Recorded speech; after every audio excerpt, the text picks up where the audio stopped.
আজকে আপনাদের সাথে এমন একটা হ্যাক শেয়ার করব, যদি আপনার চোখের ল্যাশগুলো পাতলা হয় তাহলে খুব সহজে একটা আইলাইনার এবং একটা মাস্কারার সাহায্যে ঘন করতে পারবেন। এত সুন্দর হ্যাকটা কি আমি ট্রাই না করলে হয়?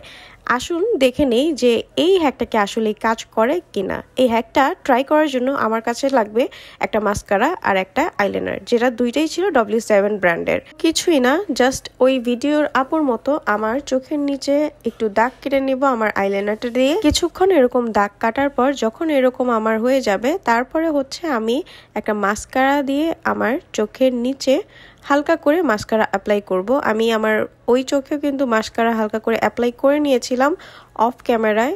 তো আমার মাস্কারা দেওয়াটা একটু ঠিক হচ্ছিল না, কারণ আমার সামনে কোনো আয়না ছিল না, বাট তাও আমি চেষ্টা করেছি। মোটামুটি অনেক ভালোই ঘন হয়েছে। আমার এই চোখেরটা দেখেন আর ওই চোখেরটা, দুটোর মধ্যে কিন্তু তুমুল একটা ডিফারেন্স আপনারা পেয়ে যাবেন। সো ভিডিওটা কেমন লেগেছে অবশ্যই কমেন্ট করে জানাবেন। আর এরকম সুন্দর সুন্দর ভিডিও পাওয়ার জন্য don't forget to subscribe my channel and follow my page. Allah Hafiz.